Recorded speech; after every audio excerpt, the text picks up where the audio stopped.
a hacerle sentir el calor de Córdoba a esta amiga. Vamos a invitarla a Claudia Martínez, que presente a Rita Segato, esta figura que tenemos hoy también aquí presente. Vamos a recibirlas aquí. Fuerte, fuerte ese aplauso de este auditorio. Fuerte el aplauso también de la carpa. Muy bienvenida, Rita, a Córdoba. Un placer contar contigo aquí. Y aprovecho también que mientras van subiendo, agradecer por supuesto a todo el equipo de talleristas que trabaja después con ustedes en la segunda parte. Fuerte el aplauso para ustedes que participan y por supuesto para los coordinadores, coordinadoras y talleristas que tienen después el trabajo de que todo lo que compartimos durante la parte de la mañana, después durante los talleres se vuelve a trabajar y están produciendo realmente contenidos y cuestiones más que importantes y significativas. Damos entonces inicio al panel de esta figura que nos enorgullece a Córdoba de tenerla aquí.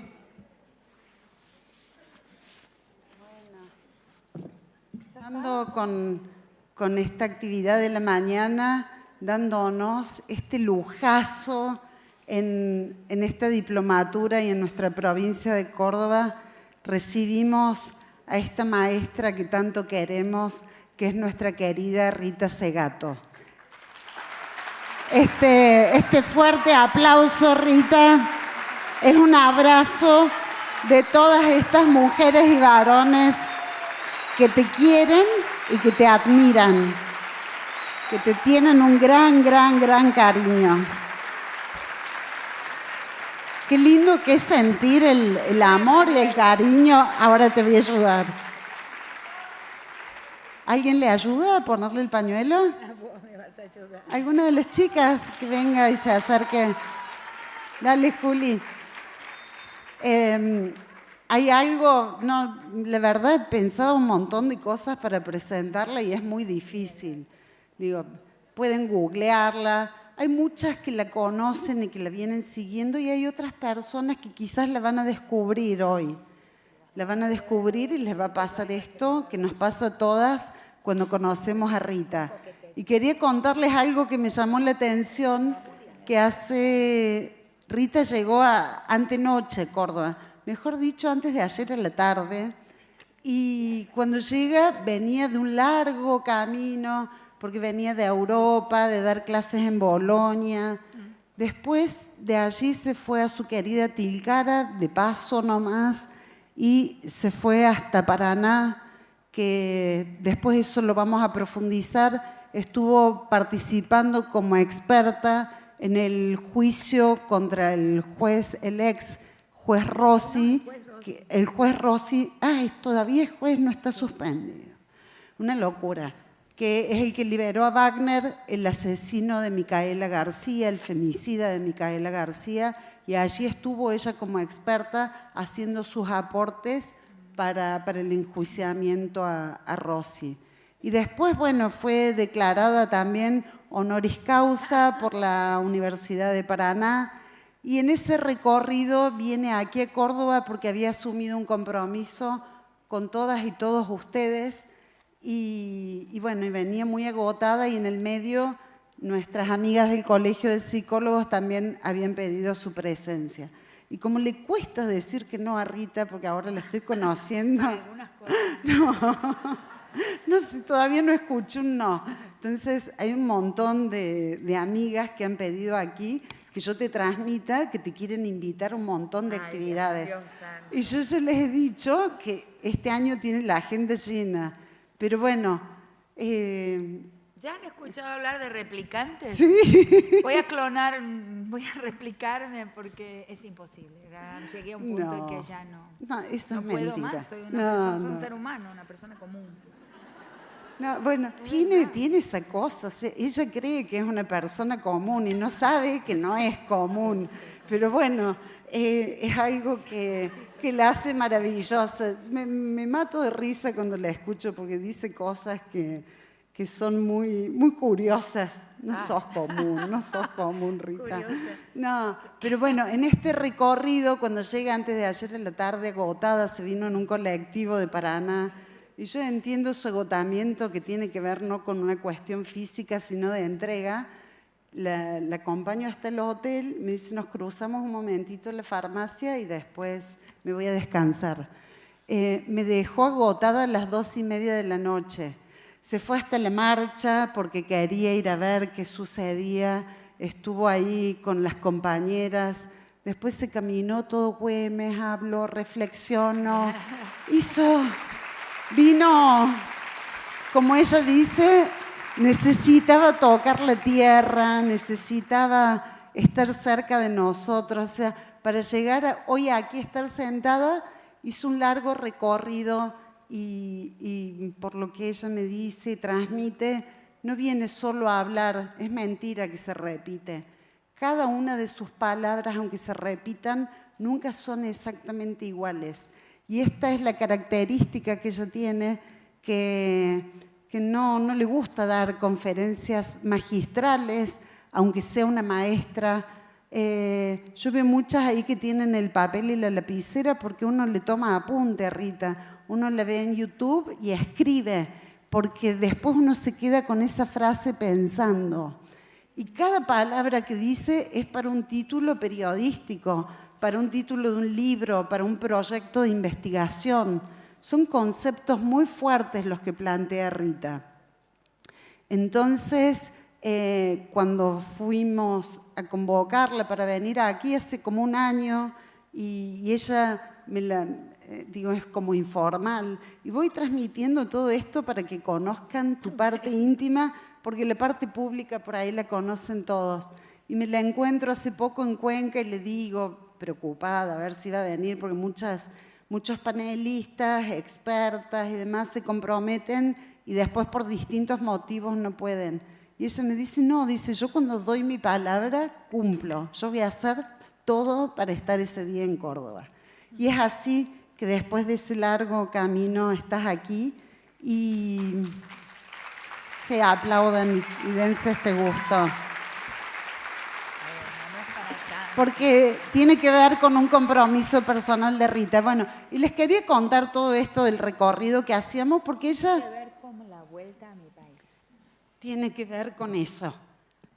Vos sabés qué era lo que estábamos conversando los otros días en la marcha, cuando salimos a caminar, y ella me dice, pero ¿por qué me saludan tanto?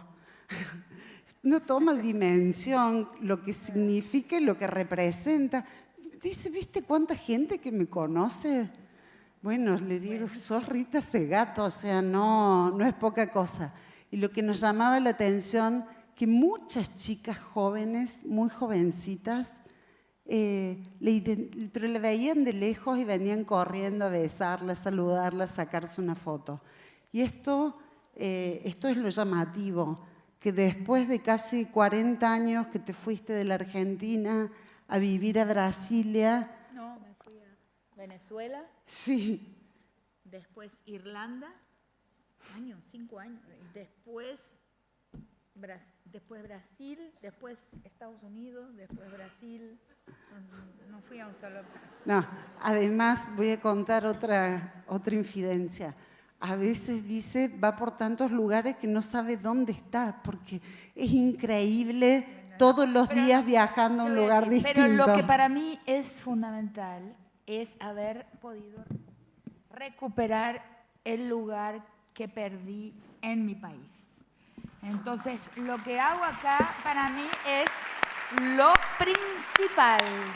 Tiene un valor absolutamente único, prioritario, y es una gran alegría. O sea, que la gente, porque por años estuve pensando, ¿cómo hago para encontrar el camino de vuelta?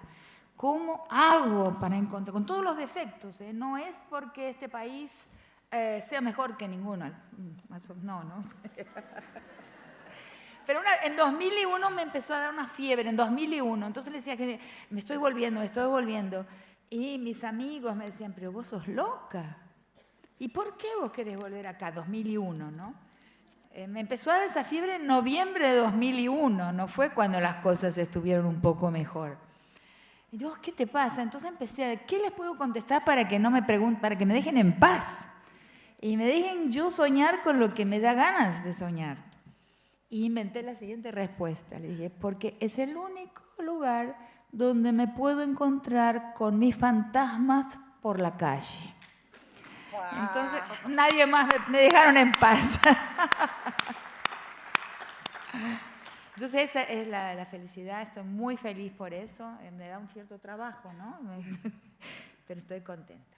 Bueno, pero digo, este compartir es muy lindo, reencontrarnos también con vos, que también este país que te expulsó, que expulsó a muchas... A mi generación. A toda tu generación. Digo, y hoy que te reciba esta generación de chicas y de chicos tan jóvenes, es como volver a la casa, ¿no? Al hogar que dejaste en algún momento. Y entonces ahí uno entiende por qué las busca a ustedes, por qué este trato directo. En Paraná, perdóname. Sí. En Paraná, una señora vino y me dice, por favor, ¿me podría firmar este libro? Yo pensé que era para ella. Y me dice, es para mi hija de 10 años. Yo escribo tan fácil así. Entonces, me dice, no, es que mi hija ama este libro, Las estructuras elementales de la violencia. ¡Wow! Quiere decir que hay unos genios ahí que vienen, porque es complicado, ¿no? Para una nena de 10 años, yo a los 10 años creo que no hubiera podido leer una cosa así, que habla de la maldad humana, ¿no? Habla del mal, ¿no? De la masculinidad como el mal, de cierta forma. Y la niña parece que lo lee. Muy raro. Cada vez más pequeños, más chiquititos. No, hermosas. Bueno, y en este camino por ahí me gustaría empezar. Vamos a estar conversando. Sí. ¿Qué es lo que ella me pidió? Ella no quería dar una conferencia. ¿Por qué? Porque es también pedagógico. Porque hemos desaprendido a pensar en conversación. Es algo que todo se opone a eso, o sea, la evaluación académica, la forma en que las universidades tienen que evaluar a sus docentes y estudiantes, la productividad. Nos enseña un camino cada vez más individualista. Y los grandes pensadores, los que emulamos, los que son los grandes teóricos de punta de la historia, todos han tenido su café y su grupo en el que han pensado juntos y en el que han producido sus palabras, que son sus conceptos teóricos. Los conceptos teóricos son palabras. Y cuando uno piensa en conversación, es más fácil, es mejor, pero hay mecanismos que atentan hoy y que nos hacen pensar que conversar es perder el tiempo. Hay que combatir eso, hay que estar atento cada vez que alguien quiere decirnos eso. Bueno, y precisamente este espacio de la diplomatura, te hemos tomado un montón de cosas antes de armar la diplomatura. Nos anclamos mucho en tu marco teórico, en tu experiencia, y por eso viste las características de este espacio. En primer lugar, que reúne y convoca a profesionales, pero también a personas que no son profesionales, pero que tienen una vasta experiencia en el territorio. Entonces, era importante que pudieran juntarse, que pudieran dialogar, que pudieran interpelarse las prácticas y salir de esa pedagogía colonial, como vos solés decir, donde, digamos, la autoridad es una determinada manera, el formato y demás. Y en este espacio confluye todo eso, la experiencia del territorio, la experiencia vivida, porque también hay algunas mujeres que han atravesado situaciones de violencia, y los expertos y expertas número uno. Entonces, eso es muy importante, porque a veces solo una pequeña élite o un grupo de personas tiene acceso a ustedes. Entonces, que ustedes puedan ser también populares, que puedan insertarse en estos espacios, si sabemos cómo transforma tener un contacto directo con las personas que más saben. Uno hoy con la tecnología lo puede ver a través de internet, pero necesitamos escucharlos, dialogar, tocarlos, conocerlos, saber si todo esto es de verdad. Entonces, siempre decimos que después de cada diplomatura salimos como con una energía que esa noche no sé si alguien duerme, porque la cabeza sigue llena de palabras adentro. Y muchas dicen que anotan y se quedan pensando. Y esto es lo que vos decís, cómo se produce el conocimiento. El conocimiento no es un laboratorio de un científico o científica aislada. Es en contacto con el otro y con la otra. Con sus preguntas. Bueno, y vamos a empezar, si les parece, retomando de dónde viene Rita en este momento, que creemos que relación con la sesión anterior. Claro, claro, que tiene que ver con lo que habíamos trabajado en el módulo anterior, que tiene que ver con el género y justicia. Y la verdad que ella ha atravesado en la provincia de Paraná por una situación muy particular cuando la convocan ahora como experta para que pueda generar esa jurisprudencia que hace falta de empezar a mirar a esos jueces que son tan patriarcales como el juez Rossi, que permitió la liberación de Wagner y que terminó cometiendo no cualquier feminicidio. Ese fue particular porque estuvo de la mano de este juez. Digamos, Wagner pudo ser capaz de cometer ese feminicidio porque hubo un juez que lo llevó hasta ese lugar.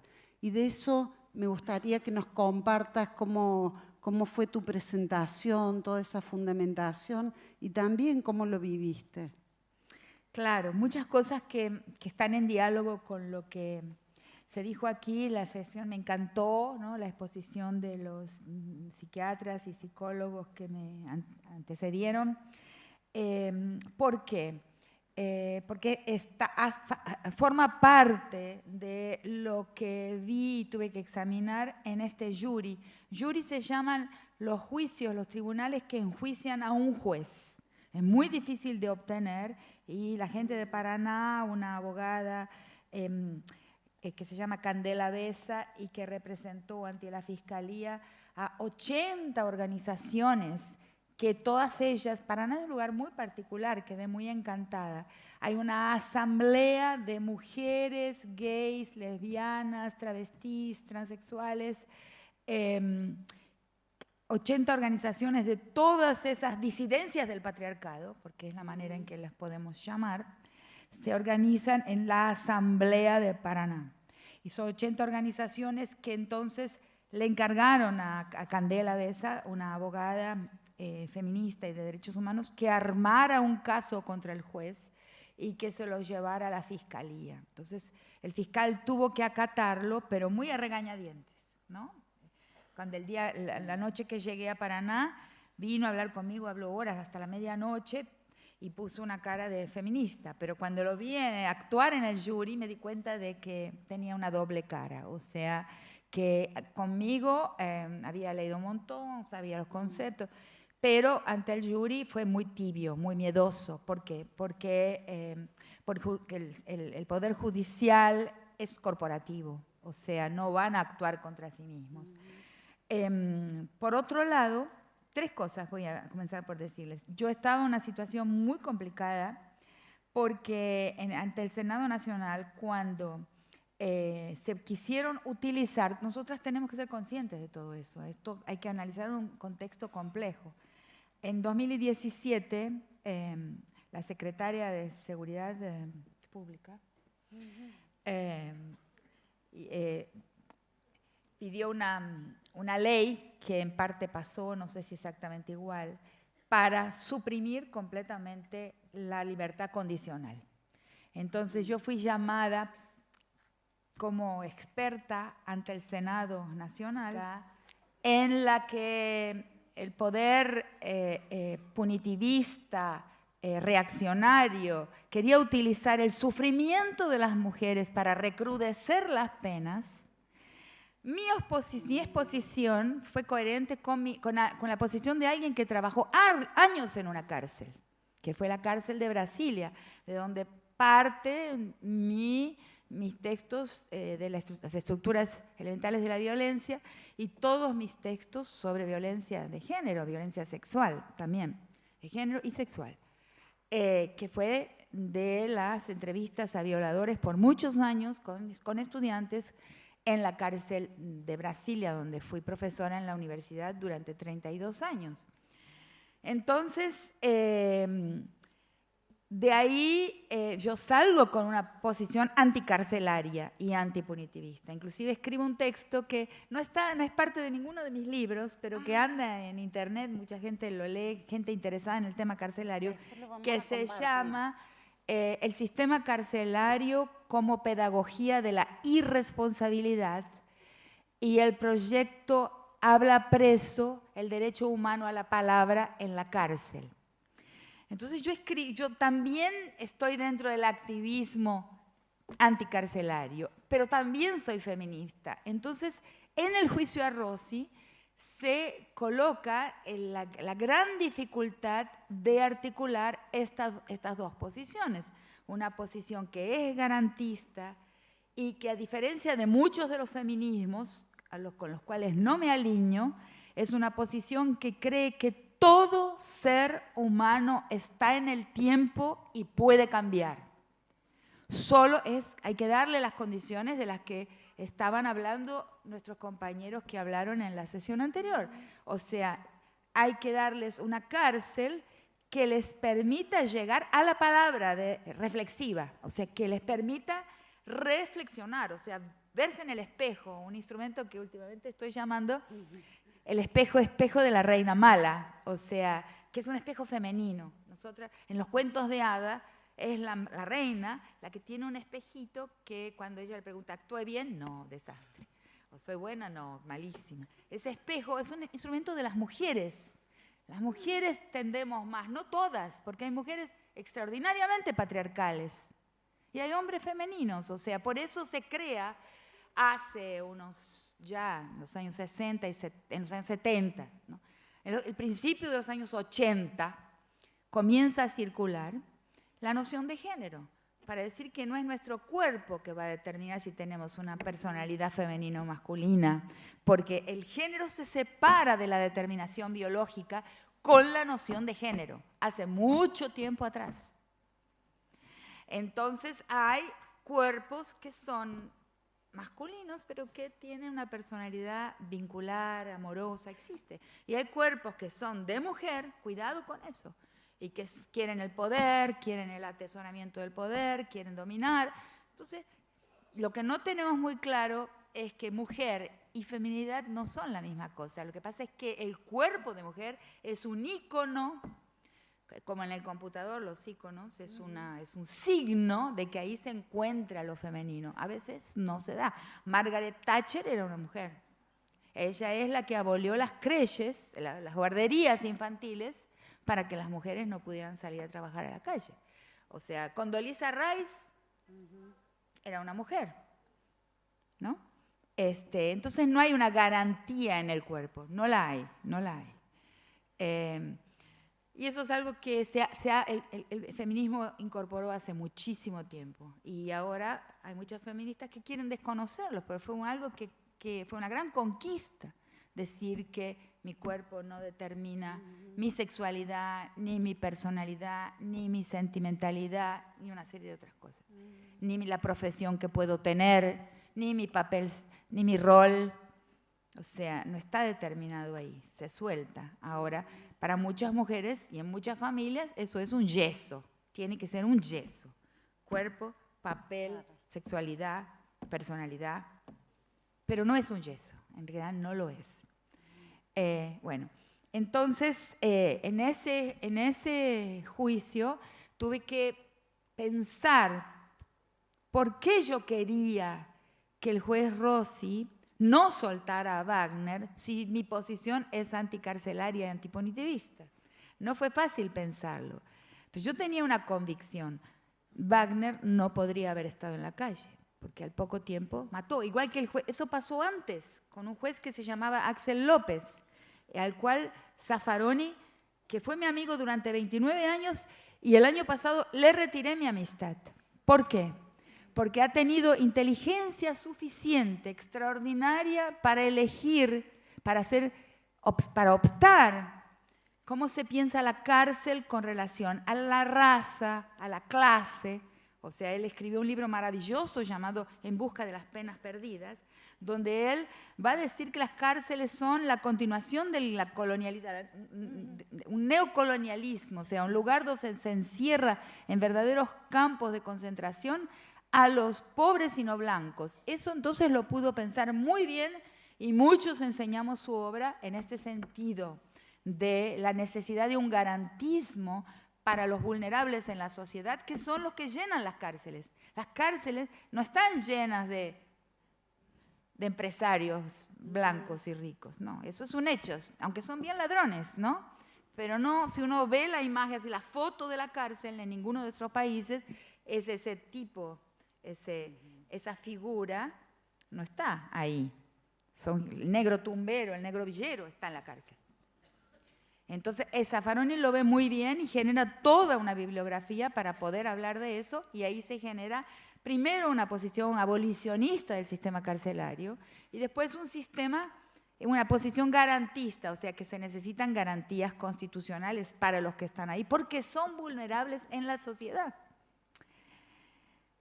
Entonces, eso yo lo creo. Pero ¿por qué esa persona tan erudita, tan inteligente, tan ilustrada, autor de una cantidad de libros importantísimos, no puede pensar algo que inclusive le toca bien de cerca, que es el género, que es el patriarcado?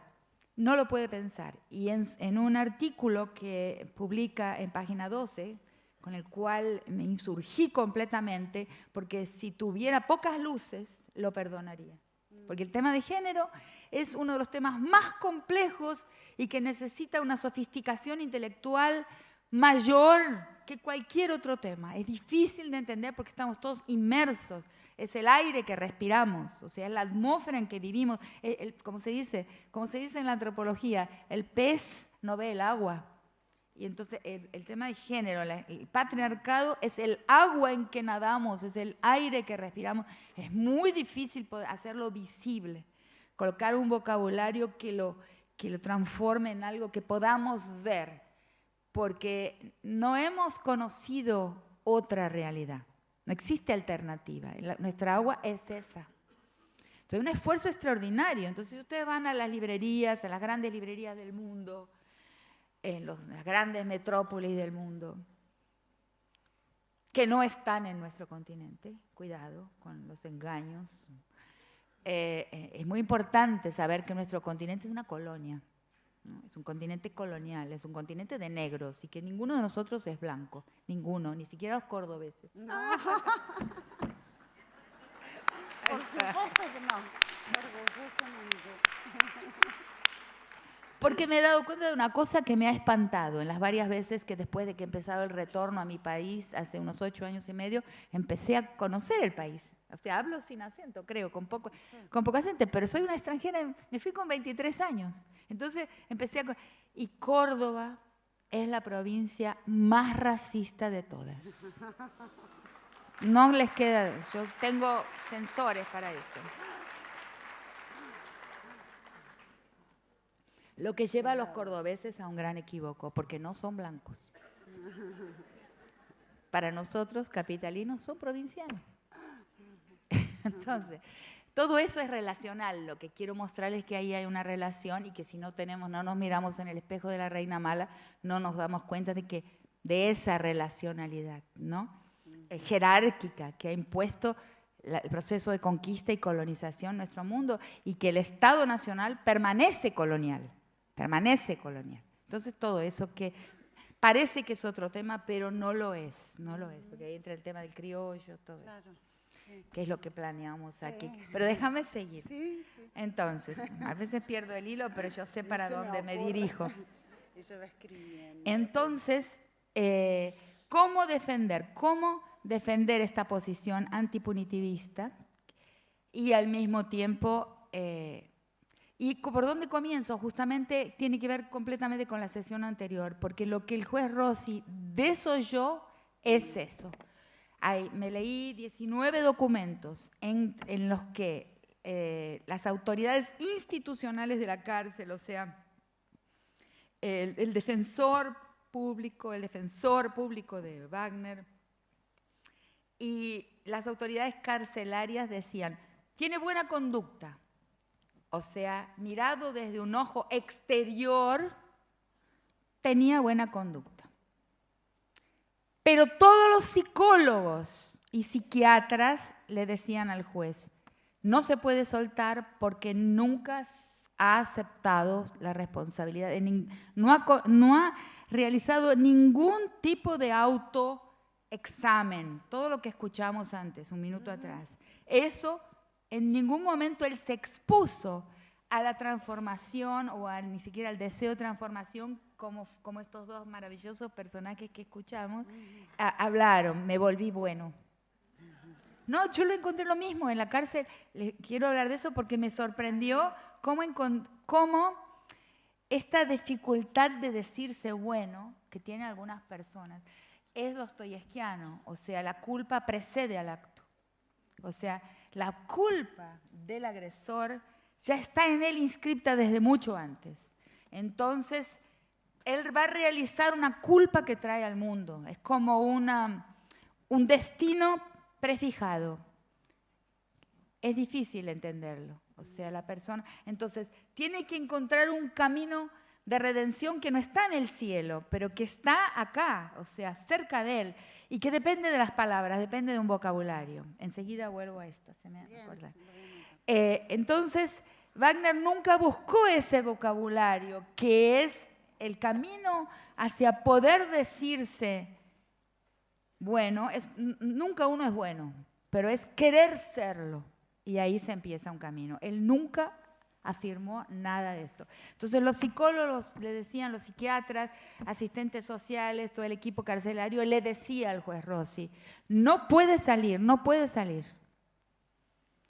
Y él no los escuchó. ¿Por qué? Y ese es parte de mi argumento. Porque son las profesiones femeninas. O sea, ahí también hay una cuestión de género. Es la primera vez que lo hablo, porque fue el martes. Esto fue el martes, o sea, fue esta semana. Yo nunca lo expuse. Entonces, esa profesión jurídica es tremendamente patriarcal. O sea, el juez es Dios en el cielo y el juez en la tierra. Y esto no lo digo solo como porque me parece, les voy a contar, voy a hacer una digresión, siempre que hablo las digresiones son más importantes que el tema central. Anotá porque si no me olvido para dónde. Entonces, ¿qué es lo siguiente? Los otros días me encuentro con algo que es interesante contarlo, porque lo que uno aprovecha de estas situaciones es para contar lo que no está escrito, o lo que no es central en los escritos de uno, pero que es conocimiento también. Un texto mío que se llama Manifiesto en 4 temas, que es relativo al ni una menos, estaba siendo traducido al inglés. Yo lo quería publicar en una revista que acaba de salir, que se llama Critical Times, Tiempos Críticos, que es editada por Judith Butler y Juan Obarrio. Ella está editando hoy una revista, y yo tenía una traducción, pero no estaba completa, y yo no tengo tiempo, no puedo traducirlo, déjenlo. Entonces ella me escribió, me dijo, no sale el primer número sin tu texto. Una carta conmovedora. Entonces, bueno, pero no lo puedo traducir, no tengo tiempo. Yo podría, pero hace falta un tiempo enorme. Traducir es lo más difícil de todo. Entonces me puso un traductor que es un profesor de traducción en Berkeley, traducción del español y del italiano también al inglés. Entonces traduce el texto. Cuando lo voy a ver el texto, una de las categorías centrales en el texto es la idea de el mandato de masculinidad. Y él lo traduce como the rule of masculinity, o sea, la regla de masculinidad. Yo le digo, no, esto no es mi concepto. Mi concepto es el mandato de masculinidad, pero no existe en inglés, no existe en inglés. ¿Cómo? No, pero lo inventamos, le digo. Claro, masculine mandate. Entonces, pero la historia es impresionante. ¿Por qué lo quería? Porque el mandato de masculinidad tiene 2 lados, no es la regla, es como la noción de sujeto. O sea, por un lado hay un estatus, el ojo social, sobre todo el ojo de los otros hombres, le da la investidura al hombre de ser hombre. Es como un título. O sea, el mandato es el mandato presidencial, por ejemplo, que al mismo tiempo le da la investidura, o sea, le da el estatus, el prestigio de ser hombre, pero al mismo tiempo lo ata, lo amarra a una ley. Entonces tiene por un lado el empoderamiento del hombre, pero sujetado. Es como la noción del sujeto. Entonces yo quería esa noción doble, por eso no quería la regla. Entonces, bueno, ok, entonces entro en Google, ¿no? San Google, y pongo Masculine Mandate. ¿Y qué sale en el Google? Quedé, ese es un texto pendiente. Casi me desmayo. Sí que existe. Existe en una teoría, en un corpus teórico. ¿De qué campo? De la teología. La teología más conservadora.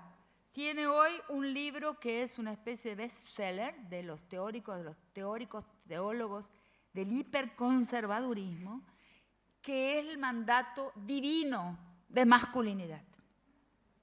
¡Qué cosa extraordinaria! Entonces teorizan sobre eso, es fuertísimo.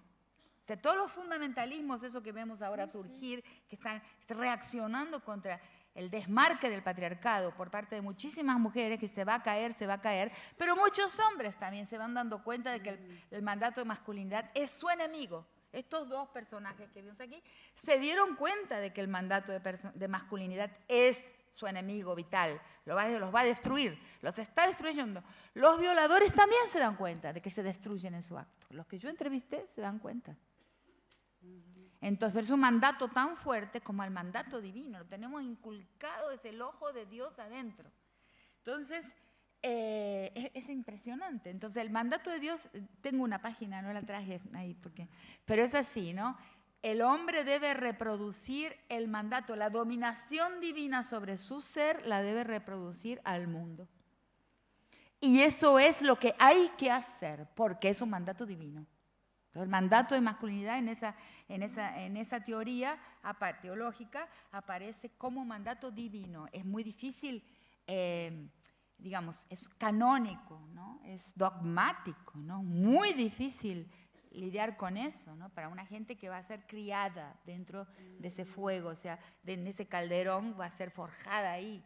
Imagínense qué enemigo bárbaro. Y eso es nuevo, ¿eh? Eso es nuevo, el libro, todo, pongan Masculine Mandate y rueguen para que no sea traducido al español. Qué bien. Bueno, aprovecho mientras tomas agua para contarte que acá tenemos un cura, el padre Sergio Mancini. Ahora párate para que te conozcan. Es muy particular, si está haciendo la diplomatura, él también es una persona. Claro, yo creo que todo lo... Mira, yo creo que... Voy a decir una cosa.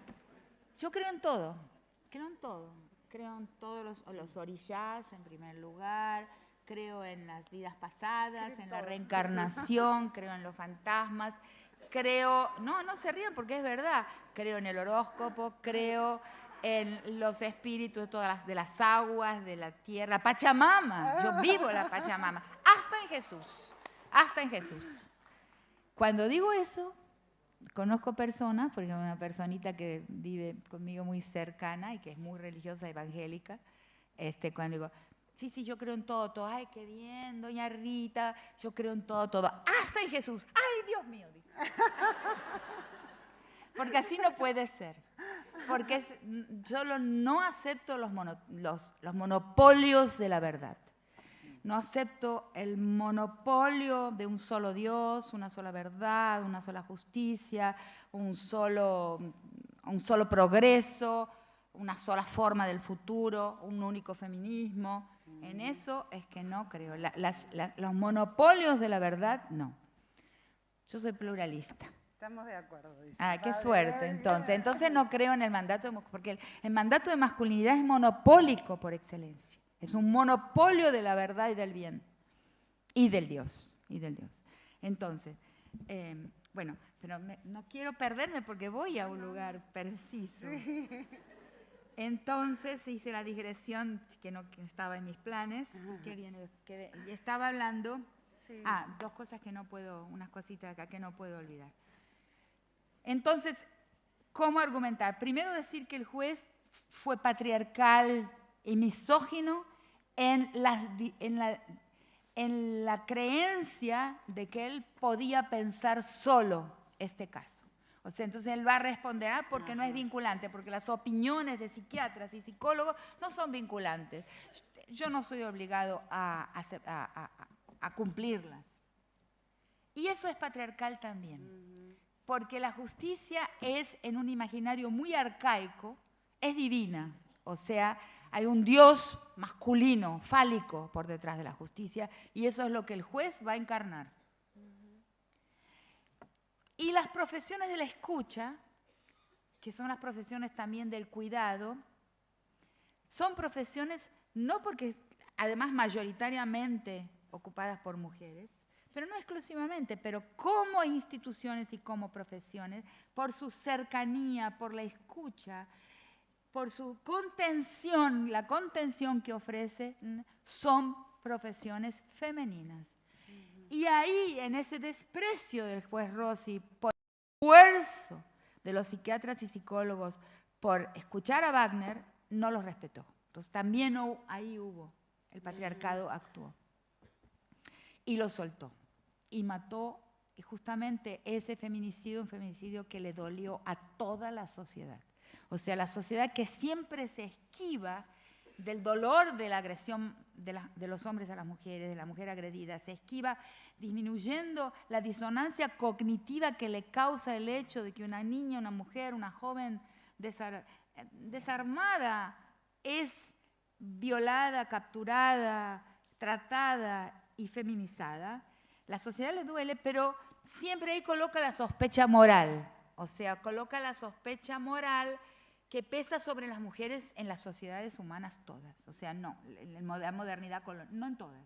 La colonial modernidad, la sociedad moderna. O sea, la modernidad ha introducido, o sea, esa es la transición de las brujas.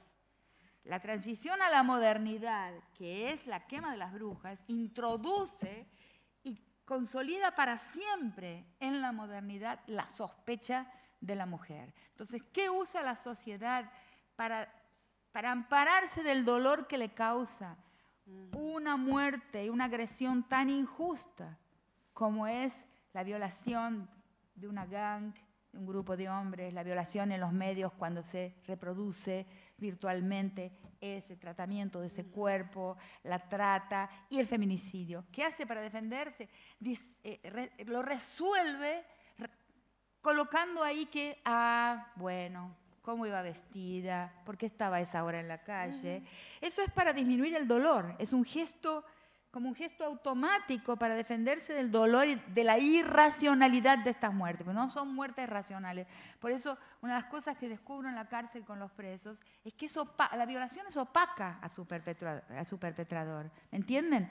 Al violador le cuesta, cuando pasa un tiempo, ya está sentenciado, ya está en la cárcel, entender exactamente cuál es el mandato que lo atravesó cuando hizo ese gesto, cuando cometió la violación o las violaciones. No tiene el vocabulario, o sea, no sabe procesar. Es por eso, después de escuchar muchos casos porque nosotros llegamos a la cárcel y combiné con mis estudiantes lo siguiente: llegamos por el pedido de un secretario de Seguridad Pública. Curiosamente, ese secretario de Seguridad Pública en 1993 en la ciudad de Brasilia se llamaba Coronel Brochado. Y brochar en portugués significa...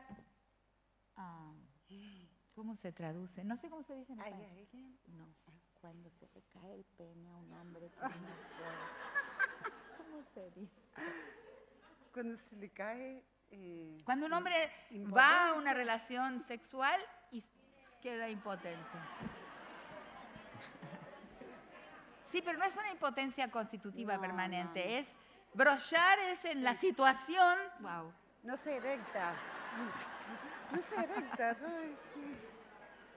Cosas con las que nos enfrentamos todos, pero que a los hombres Son fatales. que tienen que ser potentes. Esa es la desdicha de ser hombre, ¿no? Es totalmente desdichado porque demostrar todo el tiempo para titularse hombre.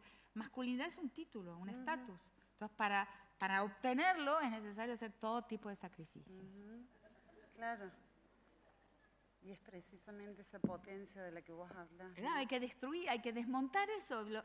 Nosotros las feministas estamos ayudando a los hombres a que se liberen de ese mandato de masculinidad. Estamos dando el apoyo, no es al revés. No, es así.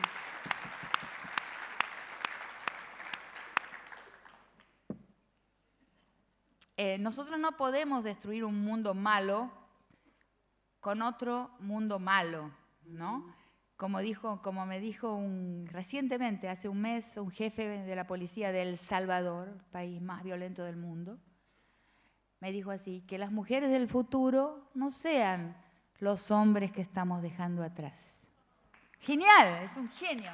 Voy a después divulgar el nombre de ese personaje divino que me dijo eso. Es que es así.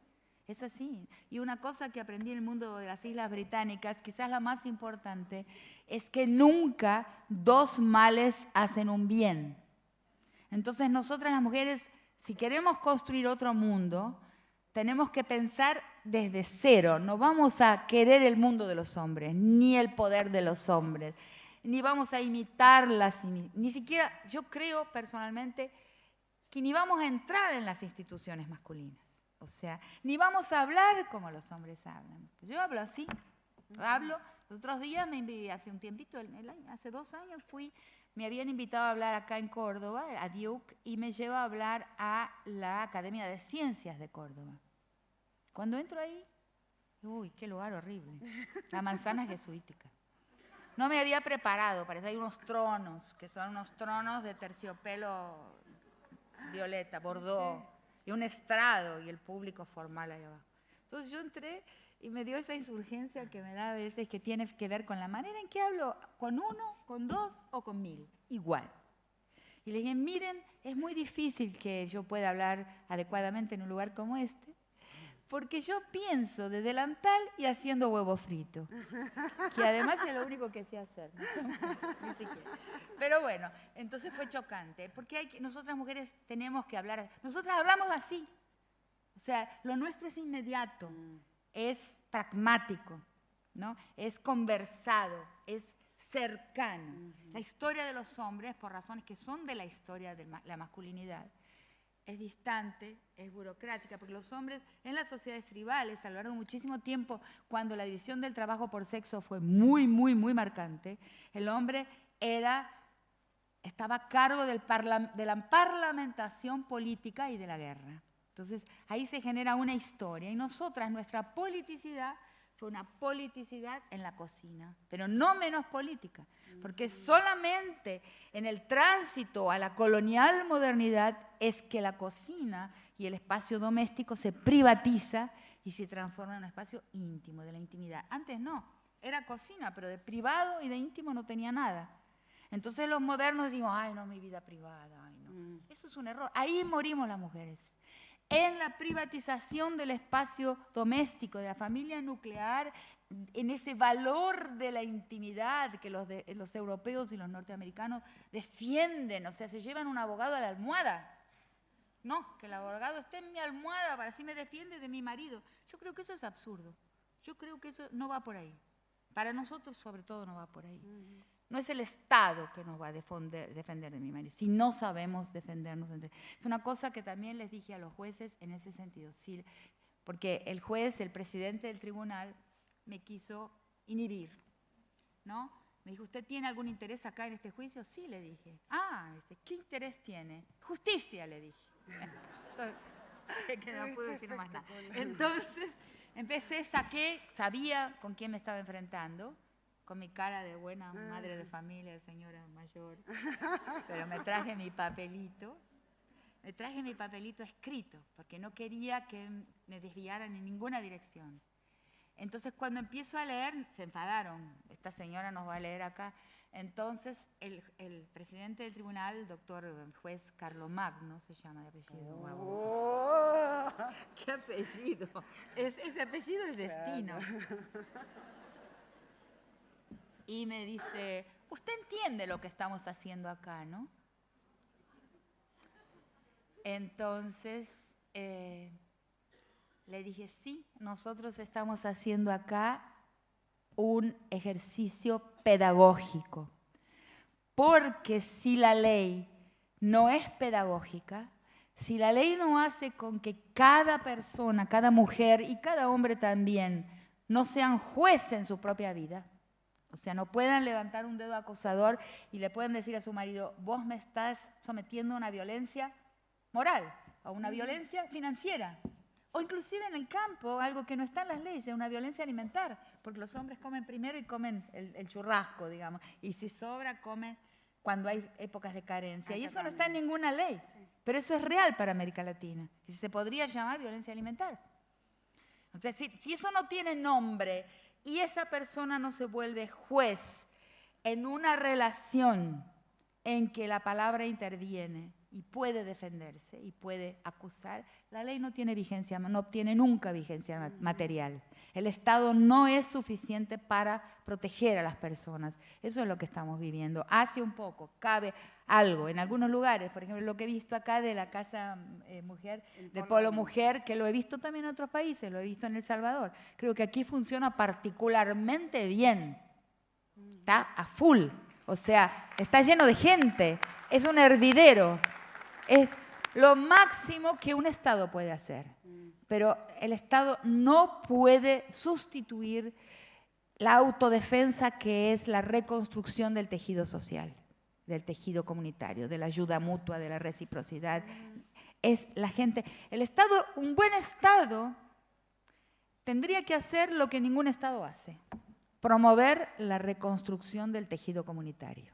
Ningún Estado lo hace, porque un tejido comunitario es un poder y el Estado le teme. Entonces el Estado siempre se relaciona con individuos que son frágiles, siempre frente al Estado. Entonces yo creo que, por ejemplo, el Polo Mujer, su tarea, que lo vi ayer, su esfuerzo está por ahí: generar retórica, vocabulario, persuasión, para que la sociedad y sobre todo las comunidades, no la sociedad en abstracto, la ciudadanía, qué término más mentiroso.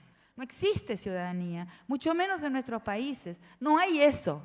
Las mujeres no somos personas, no somos ciudadanas. Y no lo vamos a poder ser frente a esa estructura estatal por una serie de mecanismos que hoy no es el día de explicarlo porque es largo, pero he llegado a esta conclusión a partir de un análisis minucioso. Es imposible. La estructura binaria del Estado arroja anomalías todo el tiempo. O sea, tiene un ser normal, un sujeto normal y sus anomalías. Y nosotras, que somos más de la mitad de la población, somos una de esa anomalía del sujeto universal. Absurdo, pero es así. Por eso somos medio persona.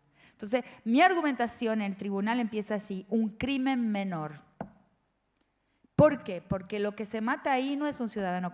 La forma en que los tribunales y los jueces han sentenciado y tratado los crímenes contra las mujeres muestra claramente que el crimen contra las mujeres es un crimen menor.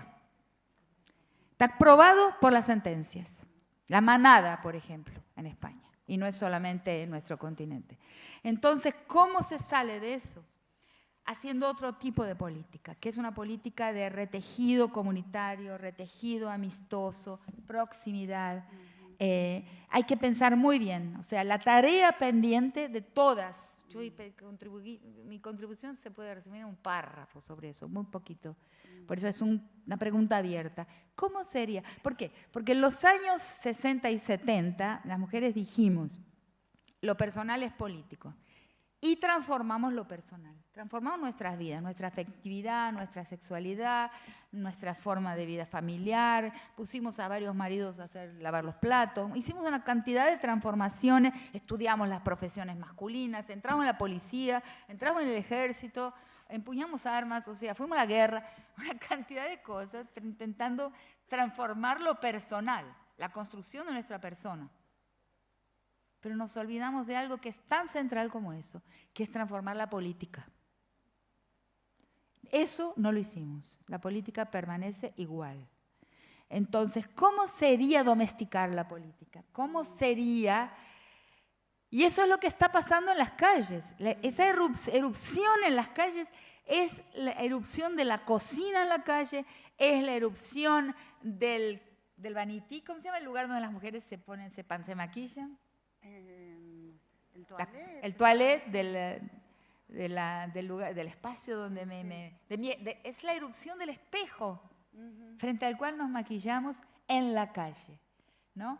Es la erupción de una otra política, y eso tenemos que crearle una retórica, un conjunto de nombres, para ver cómo sería una política, quiero decir lo que quiero decir, una gestión de la vida, una gestión colectiva en clave femenina, en registro femenino. No lo sabemos. Tiene algunas de sus características, más o menos me he ido dando cuenta. Tiene ese carácter pragmático de defensa de la vida aquí y ahora. No es utópico, sino tópico. Voy a resolver este problema aquí y ahora para vivir. No tiene burocracia, o sea, no hay un yo distanciado, como es el yo protocolar, por una razón histórica, de la parlamentación masculina. Aquí estoy yo, digamos, el profesor, si yo fuera un profesor hombre, ¿no? Y aquí está mi objeto estudiado y ahí está la audiencia de mis estudiantes. ¿Ven? En mi práctica como profesora yo he ido disolviendo esa distancia como he podido y pienso conversando. Entonces, esa conversación activa, ese carácter pragmático, ese no distanciamiento, esa proximidad, esa facilidad para intimar. Puedo ver una persona, nosotras todas somos así, y al rato estamos intimando, le estamos contando la intimidad más máxima, le vamos a decir con qué jabón nos lavamos, más o menos. Textual. ¿No es así? Eso es femenino. Sí. Entonces, eso hay que generarle una retórica y decir, acá hay otro modelo de hacer política, de gestión de la vida. ¿Qué es hacer política? Es pensar lo colectivo, o sea, gestionar lo colectivo. Eso es hacer política. Siempre lo hemos hecho en la clave masculina porque el Estado es la última fase de la historia de la masculinidad. Entonces, o desmontamos, o nosotras atravesamos y pasamos a otra etapa de la historia, dejando atrás la prehistoria patriarcal de la humanidad, o el mundo se destruye, o no, yo creo que o no hay futuro, porque toda la gestión masculina nos llevó a enfrentar el fin, o sea, el fin. Esa especie llegó a su límite con su historia patriarcal, con su prehistoria patriarcal. Las mujeres podemos pensar de otra forma, tenemos una capacidad de pensar en el margen de las instituciones, que es la única manera de pensar correctamente. Es espantoso lo que digo, pero tengo convicción absoluta. Improvisar. Porque la mujer es mucho más capaz de la improvisación que los hombres. Y ese improvisar es muy importante, aún errando. Somos capaces también de digerir el error mucho más que los hombres. Y somos capaces de algo que hoy es algo que me encanta, que está en el centro de mis intereses en el presente, de una lógica que es una lógica premoderna, precolonial, que es lo que llaman los filósofos. Mi querido amigo que está por publicar un libro ahora, Pepe Tassat, profesor de la UNTREF, está publicando un libro donde el centro de su análisis es una lógica que se llama la lógica paraconsistente. ¿Qué dice esta palabra tan pomposa como la lógica paraconsistente? Dice algo con lo que los pueblos han sobrevivido todo el tiempo a 500 años de masacre. Dice que A y no A pueden ser verdad al mismo tiempo. Es un espíritu trágico, o sea, ciertos filósofos le llaman eso la aceptación del espíritu trágico de la vida humana y de la historia.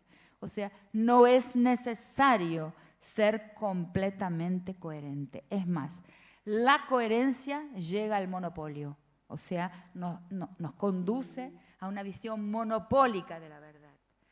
Hay dos personas que tienen una visión opuesta. Pueden estar defendiendo verdades simultáneamente. Eso nos relaja. Entonces, nosotras en la cocina siempre hemos conciliado, como en nuestro papel conciliador, hemos siempre utilizado la lógica paraconsistente y así hemos conseguido superar, ¿no?, muchas instancias de violencia, por ejemplo. Entonces yo creo que debemos ponernos a analizar y entender qué hay ahí, que es algo no explorado y que se pierde en la historia de las cocinas con la caída abrupta del espacio doméstico, su transformación en un residuo de la política, un residuo de la vida, un resto de la esfera pública y un resto del Estado. Eso es nuestra vida, a la cual estamos asociadas para siempre, que es la vida de la cocina, en un imaginario arcaico. ¿Por qué? Porque no es verdad que las personas piensan solamente con la razón, pensamos con la imaginación, y esa imaginación no cambia de esa manera, como nos ancla en imágenes, en escenas.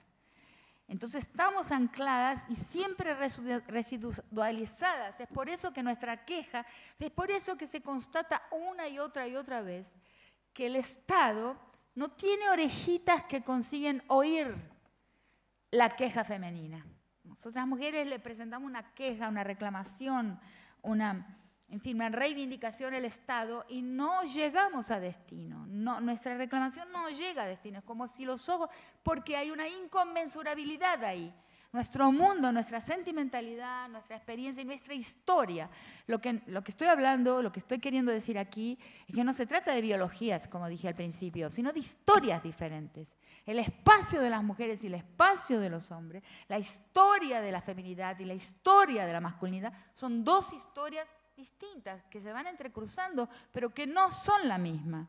Entonces, cuando se llega a esta colonial modernidad, y digo colonial modernidad para enfatizar lo siguiente, que no hay modernidad que no sea colonial y colonizante, y que el Estado moderno, el Estado republicano, es colonial, aunque esté de este lado de acá del Atlántico, aunque esté en territorio, pero se ha construido para heredar los bienes coloniales. Entonces, esa colonial modernidad nos ha privilegiado la historia de la masculinidad, que de ser un espacio propio y una tarea propia de los hombres, se ha transformado en un espacio englobante, donde se van a expresar todos los deseos y donde se van a expresar todos los destinos y todas las voces políticas. Quien quiere proferir un enunciado político va a tener que proferirlo ahí, en ese ágora englobante que es la esfera pública y que es el Estado. Y quien profiera sus verdades y sus decisiones políticas en otra parte va a ser residualizado, va a ser despolitizado su enunciado, porque lo que se fue construyendo es un monopolio de toda la política por parte de la historia de los hombres, que va a dar en el Estado y en la esfera pública. Entonces, eso está escrito en un montón de lugares, tengo la convicción de que es así, mis análisis me conducen a esto, y también los infinitos casos en que la mujer no encuentra justicia, y uno siempre, ¿cómo puede ser? Solo pueden ser explicados por esa característica estructural del binarismo moderno, un centro y sus anomalías. Eso es el binarismo. Binarismo y dualidad no son lo mismo. Binarismo es el mundo del uno y sus otros. Entonces, hay otro, pero el otro es la palanca del uno, es el otro del uno, que eso es muy distinto a un mundo de estructura dual, no son iguales. Entonces, esos otros son la anomalía del uno. O sea, el uno es político, el otro no lo es.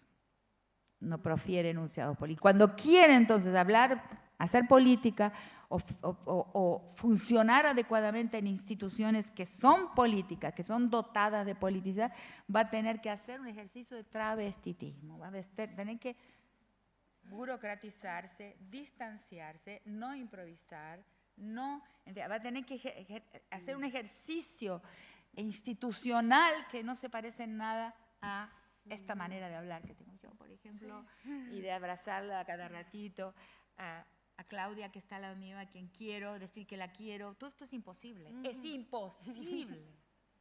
Entonces, esto tenemos que generar una retórica y decir, ahí hay una forma de ser, eso es lo que te quería decir. Ahí hay una politicidad en clave femenina. Vamos a dotarle de una retórica de valor, decir que es valioso ser así, no es, no, hay valor ahí. Lo que pasa es que no tiene retórica de valor y ese es nuestro trabajo. El trabajo de los intelectuales y de las personas que están empeñadas en el fin del patriarcado es generar un vocabulario de valor a esa manera de hacer las cosas. Entonces, bueno, qué bueno que combiné la parte de la política con la parte de los presos. Entonces, ¿cómo resolví? O sea, entonces la resolución con el juicio de Rossi fue esa, es decir, el desprecio de la justicia patriarcal por las otras profesiones. Mucho le hubiera valido escuchar, ¿no?, los 18 pareceres, los 18 informes que recibió diciendo no lo suelte. Y luego otra cosa, una explicación del garantismo que le falta a Zaffaroni y que le falta a todos, porque vamos a generar doctrina ahí. Lo que surgió de ahí es que es posible generar otra doctrina garantista, que dice lo siguiente.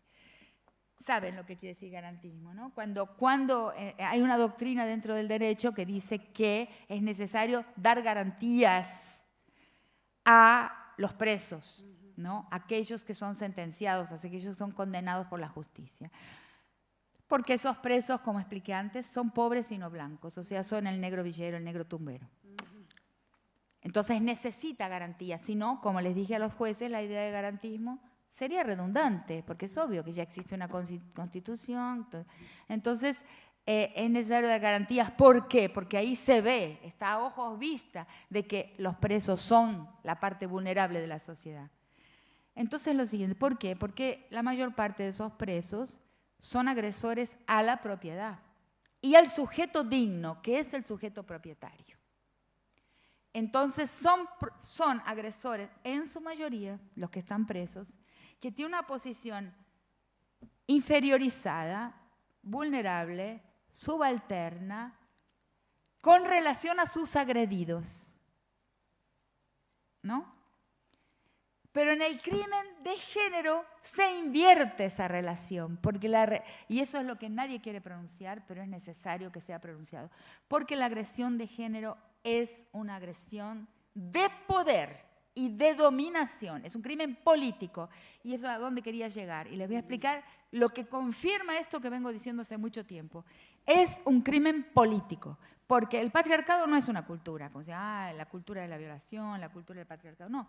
El patriarcado es un orden político de dominación que funda todas las otras formas de dominación. Entonces, el crimen patriarcal es un crimen político. Es un crimen de poder y de control sobre los cuerpos y sobre los cuerpos como territorios, o sea, de apropiación y dominación sobre territorios cuerpo.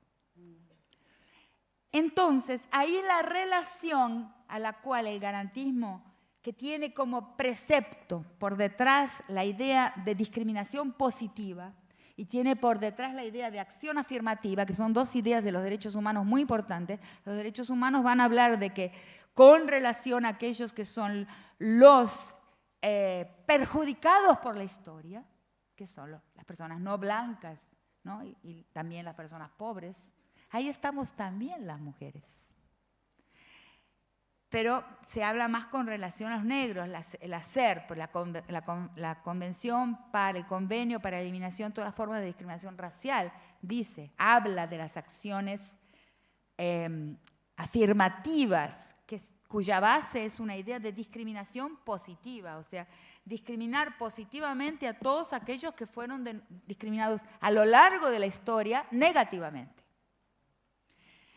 Entonces, por detrás de la idea del garantismo se encuentra la idea de la discriminación positiva, o sea, invertir la discriminación usual, habitual.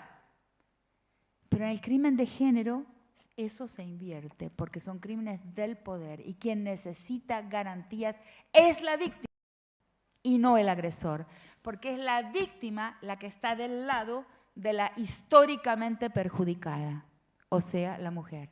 Entonces, podemos defender un garantismo para los crímenes de género, haciendo notar que la garantía es para la víctima, que es la vulnerable y que es para la cual necesitan activarse las ideas de discriminación positiva y de acción afirmativa.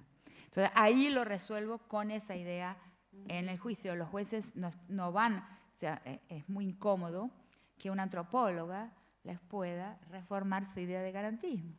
pero vamos a pelear. Y yo les dije, independientemente de la sentencia de este tribunal, lo que importa son los medios. O sea, atravesar a la sociedad ese discurso. Y eso lo vamos a hacer todos. O sea, y sobre todo los medios que no son los medios masivos de información, vamos a pasarle a la sociedad esta idea de que el garantismo, que es muy noble en el caso de los presos no blancos y pobres, se invierte en los casos de crímenes contra las mujeres. Entonces, esa fue otra parte. Y la última parte de mi... ¿Y cómo confirmo algo que vengo diciendo hace tanto tiempo? Que los crímenes contra las mujeres son crímenes del poder, son crímenes políticos, por algo de lo que me enteré y que es muy importante divulgarlo en Paraná.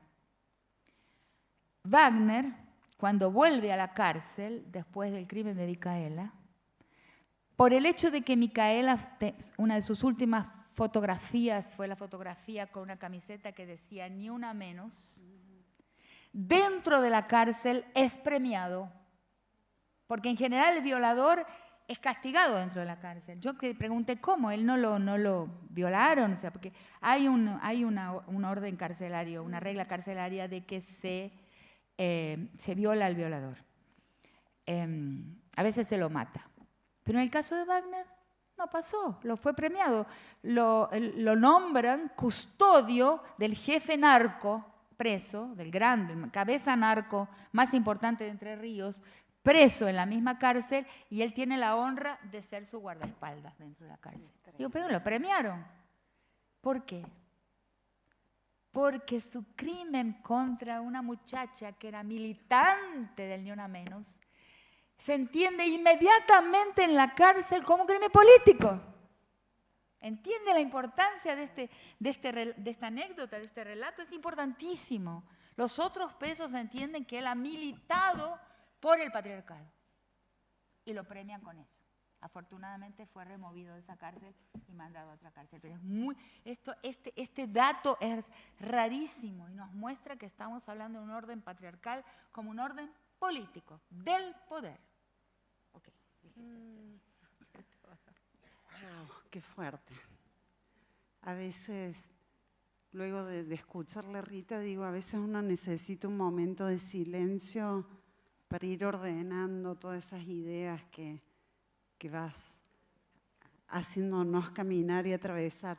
Y aprovechando que hablas del cuerpo de las mujeres, que siempre, bueno, nos has enseñado que nadie es dueño de nuestro cuerpo, nosotras somos las dueñas de nuestro cuerpo, y que todos estos crímenes de poder tienen que ver con que el varón, ese sujeto, se cree propietario, hay una cuestión de propiedad. Y ahí es a donde te quiero llevar, que me interesó mucho un relato que hiciste y que tiene que ver con lo que hoy estamos viviendo en todo el mundo, pero cuando estuvimos en Cuenca contaste cómo preparaban a esos hombres para explotar la tierra, para explotar una mina. Entonces Rita describe algo que me impactó, cómo el patriarcado tiene un sentido de destrucción de la humanidad. Digamos, y eso es mucho más fuerte porque, como bien decís vos, no es un tema contra las mujeres simplemente o solamente. Tiene que ver con otro mandato. Entonces, me gustaría que desarrolles eso. Okay. Sí, bueno, surge de nuevo esta idea del mandato de masculinidad. ¿Cuánto tiempo tenemos? Necesito saber. Porque puedo hacer un relato, una respuesta pequeña, una respuesta media y una respuesta más larga, ¿no? Bueno, tiene que ver con el mandato de masculinidad. En un momento cuando justamente a través de ese proyecto largo en la cárcel de Brasilia, que eso es otra cosa que quería, otra digresión voy a hacer. Que cuando veo, digamos que es tan repetida esa respuesta cuando entramos a la cárcel, y me gusta porque es en diálogo con lo que ustedes hacen, ¿no? Con lo que los que me precedieron presentaron. Nosotros le dijimos a los presos lo siguiente, les dijimos que nada, absolutamente nada de lo que nos dijeran porque como lo había solicitado el proyecto, el secretario de Seguridad Pública, el coronel Brollado, como les dije, teníamos todas las condiciones y todo el tiempo en nuestros almohadones, puerta entrecerrada, el guardia penitenciario afuera del recinto en que entrevistamos, era parecido un diván psicoanalítico más o menos. Entonces les convine con mis estudiantes que le íbamos a decir que nada de lo que nos contaran iba a ser utilizado en su contra. Pero algo mucho más importante que eso, pero muchísimo más, y es que nada de lo que nos contaran iba a ser utilizado a su favor, porque el preso tiene un mecanismo, tiene mucho tiempo para pensar, que es lo que no tenemos aquí del lado afuera, ¿no? En serio, tiene mucho tiempo, tiene una gran inteligencia ahí reprimida para ver cómo se libra, cómo vive, cómo sigue viviendo. Algunos van a la literatura, hay una extraordinaria literatura carcelaria, pero poca. Y otros no, otros van a ver cómo es natural eso, no se puede culpar, cómo driblan, es el tema, cómo driblan la responsabilidad en fin. Entonces le dijimos que no los íbamos a ayudar, que lo que nos contaran era solo porque ahí estábamos en lo mismo. Ellos y nosotros, los que se interesaran, estábamos en lo mismo. O sea, volver entendible lo que habían hecho. El único propósito de estar ahí, estuvimos años, era volver entendible, comprensible lo que habían hecho. Entonces nos pusimos a trabajar juntos, ¿no? Yo no tenía los instrumentos que fueron presentados aquí antes. Y no soy psicóloga, éramos antropólogos, todos estudiantes de antropología. Entonces, entender cuál era la mentalidad, el pensamiento, el propósito, la intención, pero que no iba a salir ningún beneficio de ahí. Inclusive tuve que evitar tentaciones. Por ejemplo, uno de mi entrevistado principal se había convertido, era un pastor evangélico ahora, y entonces el director de la cárcel vino a pedirme un informe para ver si le daba una progresión de pena. La tentación fue grande, ¿no? Porque hay esa premisa que nunca debe desaparecer de nosotros, por más feministas que seamos, de que todo ser humano cambia, puede cambiar, dadas las condiciones, puede cambiar. Todo ser humano está en un proceso constante de humanización si las condiciones son dadas. Entonces, casi le firmo. Y le dije, no puedo hacerlo, porque juré con mis estudiantes que no iba a beneficiar a ningún preso que participara de él. Fue difícil. Y después vi que no me había equivocado, porque realmente el director de disciplina de la cárcel, que era también evangélico, lo liberó y volvió y reincidió, y al ratito volvió. Entonces, pero esto no es porque los violadores no se curan, esto es falso, no podemos pensar esto. Eso es una pérdida de fe en la humanidad, yo no acepto eso. Sino porque en las condiciones no están dadas, en la cárcel no están dadas las condiciones para adquirir responsabilidad, que no es la responsabilidad penal. La responsabilidad penal es una cosa, un cálculo, pero la responsabilidad filosófica es la capacidad de responder por lo que se hizo al otro, que es lo que Wagner no hizo jamás. O sea, cómo responde ante el otro y automáticamente ante sí mismo. Pues nadie que no responde ante sí mismo no puede responder al otro. ¿Cómo va a responder y explicar lo que hizo? Eso es crucial. Entonces nosotros queríamos, por eso después empiezo el otro proyecto del derecho humano a la palabra, porque ahí empezamos un trabajo relativo a la opacidad, a la inescrutabilidad, a la imposibilidad de analizar qué es una violación. Y es realmente muy difícil. Entonces el preso venía diciendo, bueno, la verdad es esta, y me sirvió para siempre, o sea, me sirvió para mis trabajos sobre la violencia en situaciones de guerra. Entonces venía diciendo, la verdad no entiendo. Yo tenía una mujer, varias novias, que se dice así, uno tiene mujer y varias novias. Con mis amigos iba al burdel, un día por semana, los sábados íbamos juntos a tomar. Entonces no entiendo, yo no tenía un deseo, una una falta sexual. Y eso fue repetido, repetido, repetido. Ahí empieza esa idea de que tenemos que pensar en el ataque por medios sexuales, más que el ataque, que es un ataque de dominación, más que el ataque sexual. Entonces, ¿por qué la persona ataca por medios sexuales? ¿Y por qué puede atacar? O sea, ¿por qué tiene una erección, por ejemplo? ¿Por qué hay un ataque sexual? A pesar de que no hay un deseo propiamente sexual, es complicado. ¿A dónde está ese gozo?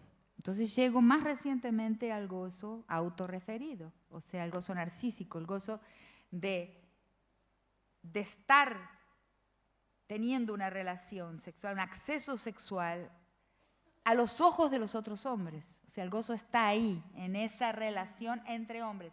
Y de ahí va surgiendo lentamente la idea del mandato de masculinidad.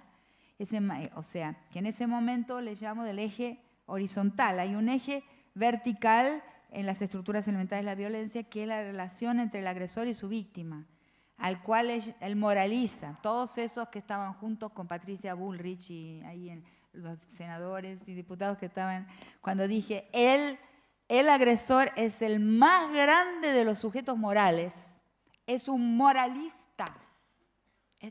No, porque los moralistas somos nosotros. Exacto. Exactamente. La misma cabeza. Eso es lo muy difícil de entender. El sujeto violador se coloca en la posición del patriarca jurídico, moral, el que va a colocar a su víctima en su posición que le corresponde. ¿Qué es una violación? Una violación es decirle a alguien que es mujer. Porque nosotros las mujeres somos personas, ¿no? O sea, decirle a esa víctima que no es persona, es solamente mujer. Ese es un movimiento que está ahí. En ese eje vertical está ese ataque moralizador, disciplinador, dominador, también, en fin, restaurador de la potencia de ese sujeto que generalmente es un sujeto emasculado, ¿no? Porque el sujeto masculado, o sea, que no sea emasculado, no necesita de la violación para hacer una violación. No necesita de la violación, que es crimen, para violar. O sea, el crimen de violación, y ese fue mi argumento en el Senado, el crimen de violación es posible porque en su base, en su magma, en su caldo de cultivo, en la base de la pirámide, en el cotidiano, ese acto de otra forma se realiza de miles de maneras. O sea, el ojo a las nalgas, el ojo a las pantorrillas, el chiste entre hombres sobre una mujer que pasa, el manoseo visual, no se necesita ni usar las manos, algo de lo que no nos podemos defender, y muy importante es entender que es algo que nunca, jamás podrá ser transformado por la ley en crimen. Se reforma en otro lugar.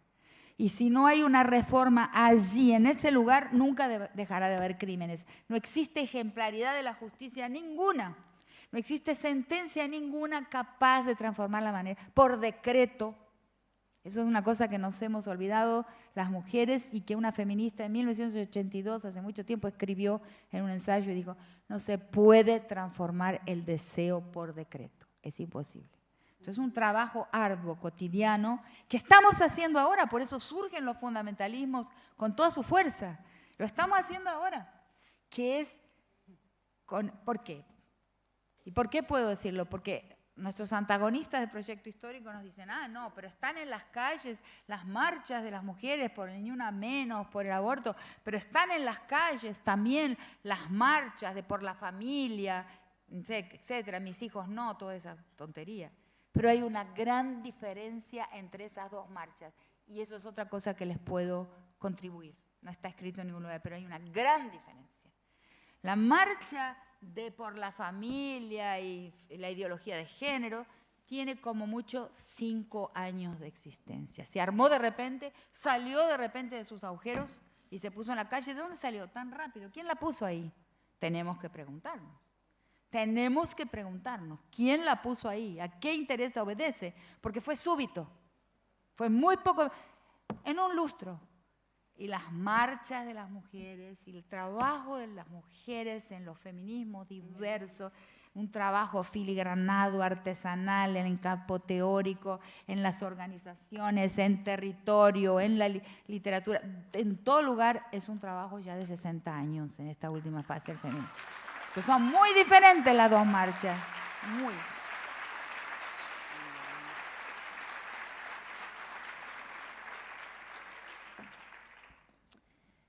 Entonces lo que me preguntaste es, bueno, entonces le llevamos, entendimos que el preso carece de vocabulario para autoexaminarse, o sea, carece de el preso es como rudimentario en su vocabulario, excepto los que están presos por fraude.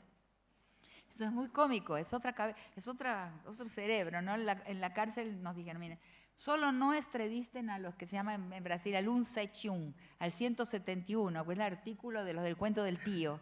Esos tienen un vocabulario, no hay relación con la verdad. Los otros son, y ahí entonces llevamos 8 talleres de la palabra en el proyecto siguiente, 8 proyectos de la palabra, 4 eruditos y 4 populares para desarrollar la capacidad verbal, porque entendimos también que la gente va a la religión, va sobre todo a las misiones evangélicas. ¿Por qué? Porque la Biblia es un diccionario. La Biblia es un vocabulario. Y el vocabulario es algo, o sea, la humanidad, como decía Heidegger, ¿no? Es en portugués, linguajeira. La humanidad es hablante, es hablante, las palabras son indispensables. Entonces hay personas expuestas a vocabularios menores y personas expuestas a extensos vocabularios. El vocabulario es central y ese es nuestro trabajo, ofrecer palabras para que la gente pueda hablarse. El vocabulario es el espejo. El gran texto extraordinario de John Smith, que es John Scott, una gran feminista norteamericana, una generación anterior a la mía, en que tiene un texto que se llama Experiencia, donde dice, la vivencia no basta, vivencia tenemos todos, pero el espejo es el vocabulario. Si un vocabulario, un conjunto de palabras pasa adelante cualquier sujeto humano y puede reflejar, representar su vivencia, esa vivencia se transforma en experiencia. Y eso es un oficio, brindar la oportunidad de representar la experiencia a las personas es fundamental en el trabajo político, o sea, en el camino de la política y en el proyecto político que tenemos de un mundo mejor, un mundo donde más gente pueda vivir más tranquila.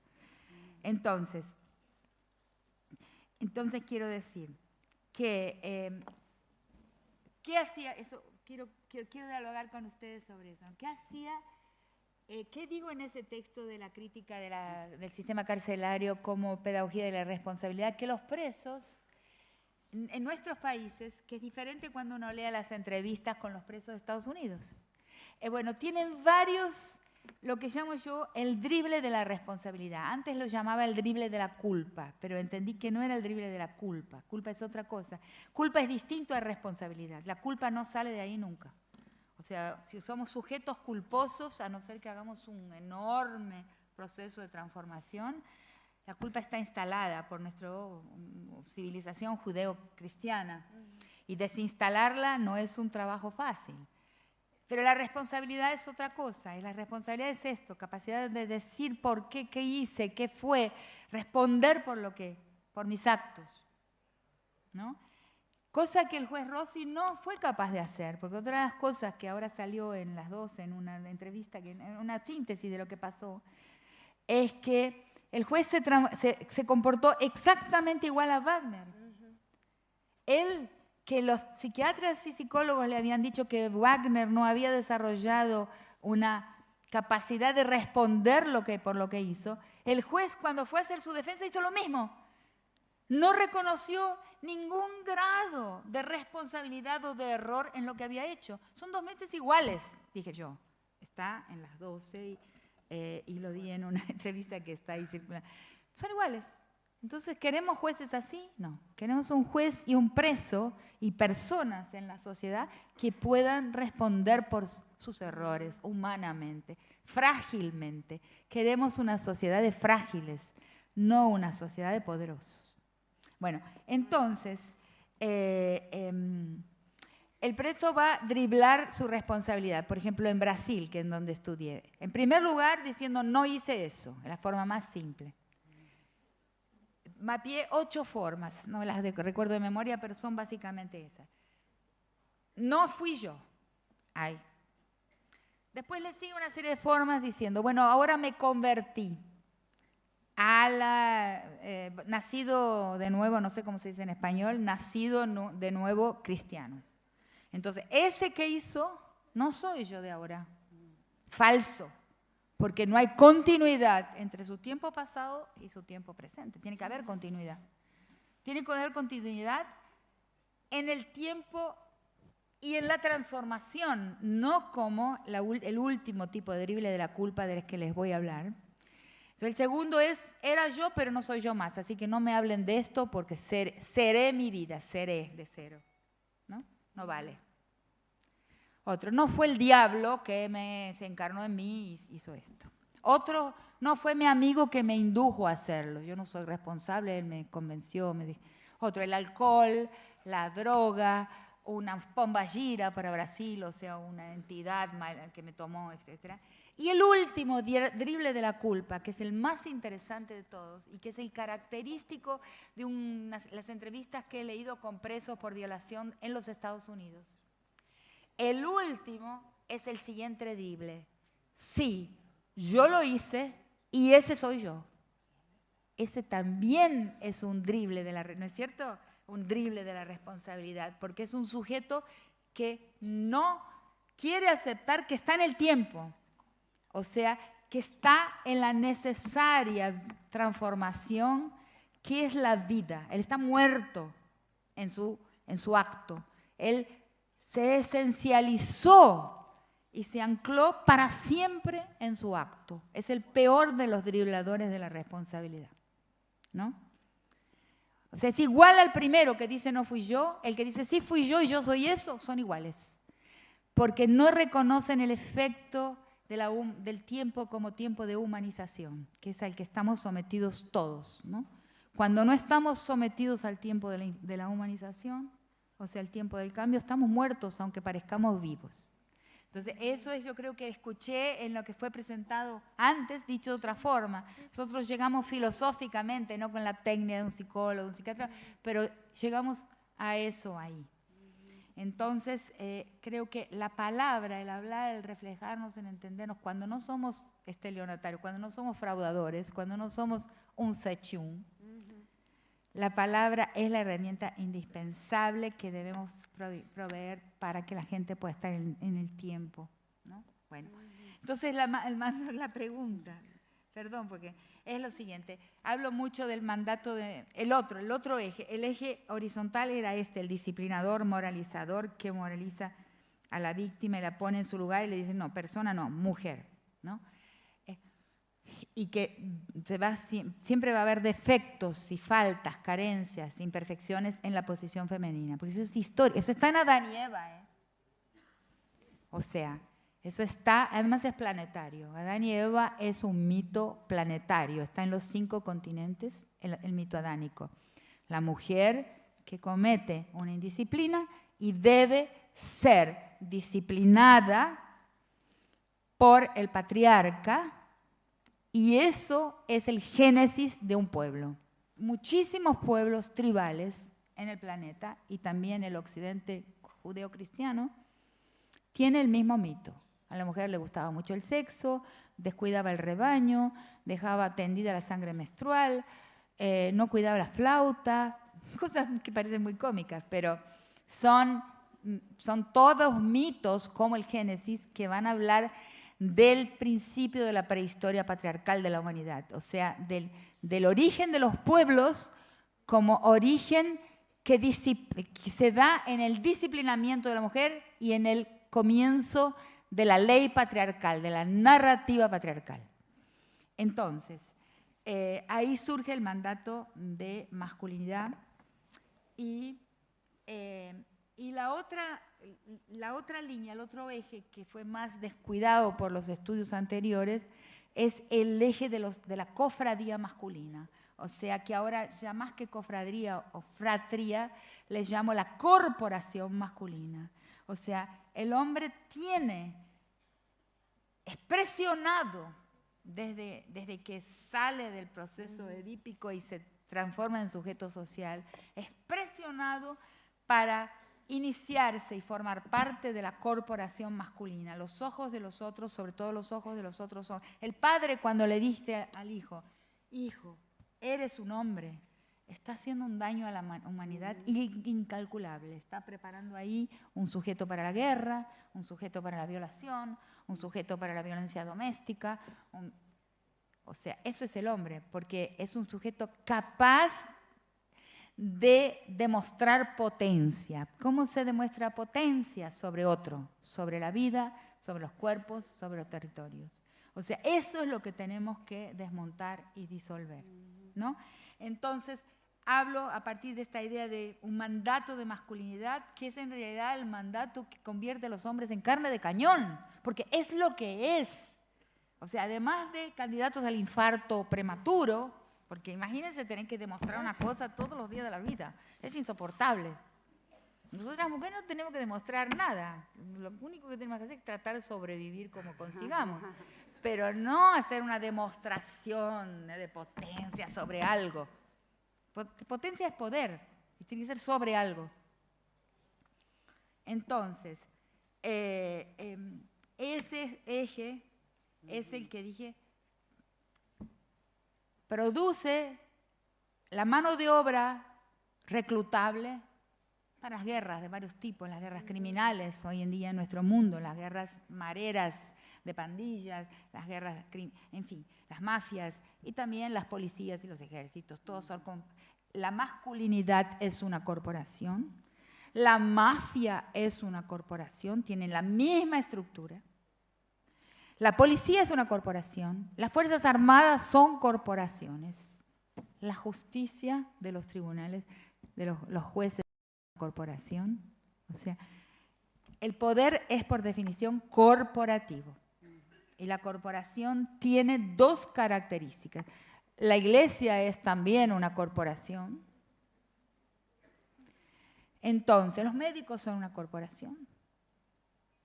Que todas van a replicar la corporación masculina. La corporación patriarcal está en la base, es la primera escuela de la estructura corporativa que tiene dos defectos enormes. El primero es que su valor, al cual se superditan todos los otros valores, inclusive el valor de la defensa de la vida, es la lealtad a la corporación por encima de todo. Entonces vamos a poner abajo de la alfombra todos los defectos de la corporación, porque la primera virtud es la lealtad corporativa. Y la segunda característica de la corporación es que es internamente jerárquica. Entonces existe macho alfa, macho beta, macho, en fin, por delante no me acuerdo del alfabeto griego en este momento, pero va, entonces ese último macho, el más frágil, el que está luchando para mantenerse dentro de la corporación, va a tener que recurrir en última instancia a la crueldad. Es el macho criollo. El macho criollo, ¿no? Cuando mira para el interior del territorio, el macho criollo que fundó nuestras repúblicas, que venció al interior de las guerras de la independencia, donde el rupturismo perdió y tuvo que exilarse o fue asesinado en las guerras independentistas. Piensen en nuestros patriotas, en nuestros héroes, en nuestros próceres. Los rupturistas se murieron exilados o murieron asesinados. Moreno.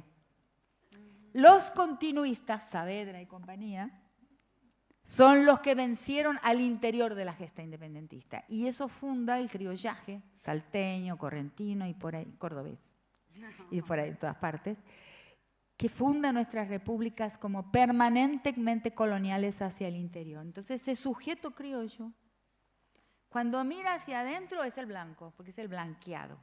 Es el blanco, el Sarmiento, el europeizante, el genocidador de indios, el que va a civilizar, el que va a blanquear. Pero cuando mira hacia Europa, no quiero decir una palabra, mala palabra, podría decir una palabra grosera, porque cuando mira hacia Europa le pasa algo que no es nada lindo, pero que no lo voy a decir porque ustedes se lo pueden imaginar tranquilamente.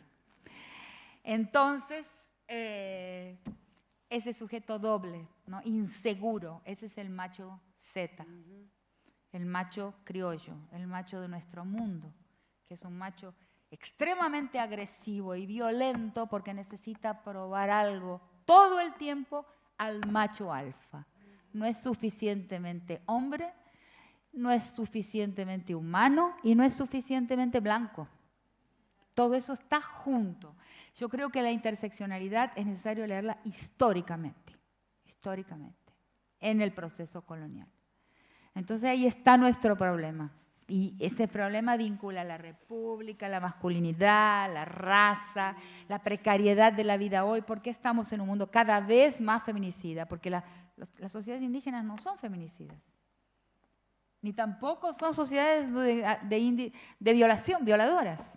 O sea, en el proceso de acriollamiento van a matar mujeres, a ejercer la violencia brutal, doméstica, pero es un proceso transicional, en este proceso que al mismo tiempo transiciona a la ciudadanía, a la blancura, a la modernidad, es extremadamente violentogénico.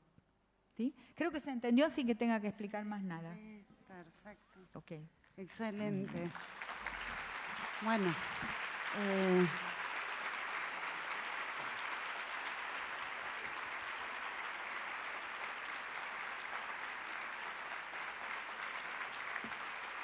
la verdad, se pasaron 2 horas.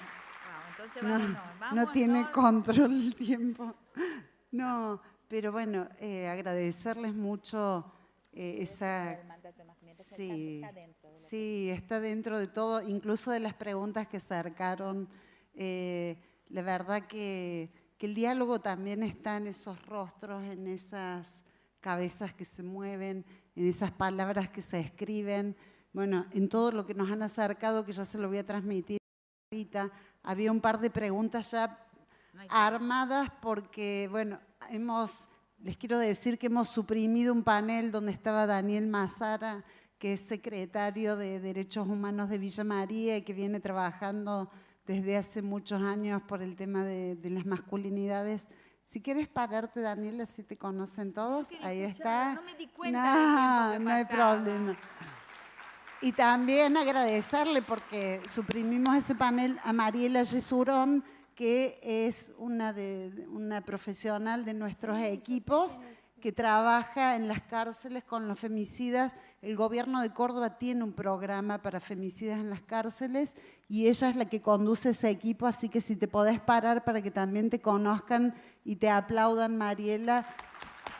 En otro momento vamos a compartir este trabajo y estos paneles.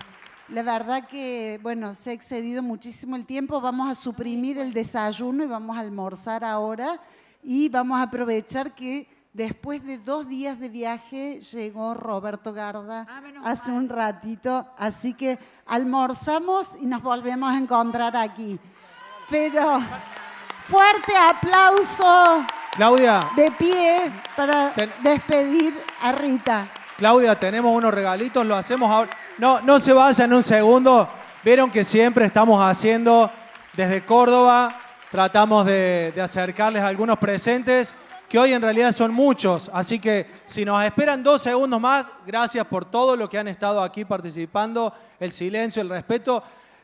A la querida amiga Rita Segato queremos hacerle la entrega de los reconocimientos que nos han acercado, como siempre, la legislatura de la provincia de Córdoba, también al Consejo Deliberante de la ciudad. Queremos agradecerle, por supuesto, a la legisladora Sandra Trigo, que, a ver si los chicos, por favor, van acercando, a la legisladora provincial Sandra Trigo, a la concejala de la ciudad de Córdoba, a Nadia Fernández, muchísimas gracias por siempre estar presentes, a Daniel Cardoso, que siempre están atentos a estos reconocimientos. Queremos también hacer entrega del diploma de docente honorífico que hace entrega a esta casa de Altos Estudios, la Universidad Provincial de Córdoba. Muchísimas gracias a la rectora, la licenciada Raquel Crauchi, por este honor que le hacen a cada uno y a cada una de los y las disertantes. También queremos hacer entrega del diploma que le emite la Red de Universidades por la No Violencia hacia las Mujeres como disertante y conferencista en esta diplomatura que se hace desde el gobierno de la provincia de Córdoba. Son muchos reconocimientos, son muchos obsequios y también queremos hacer, como en cada encuentro, le vamos a regalar las publicaciones que tenemos de la editorial Las Nuestras. Vamos a hacer entrega de 3 publicaciones que, como hacemos siempre, del libro Las Nuestras. También vamos a entregarle la reedición de La Razón de mi Vida y también la historia del cordobazo contada con las mujeres protagonistas. También le vamos a hacer un regalito presente que han preparado mujeres artesanas de Córdoba. Quiero decirles algo, porque en realidad para mí es misión. Esto que hago no es profesión, sino misión. Ese macho criollo, además de misógino, racista, homofóbico, transfóbico, es especista. Y es el asesino cruel de caballos en las domas de Villa María, que es Córdoba. Vamos a luchar contra las domas.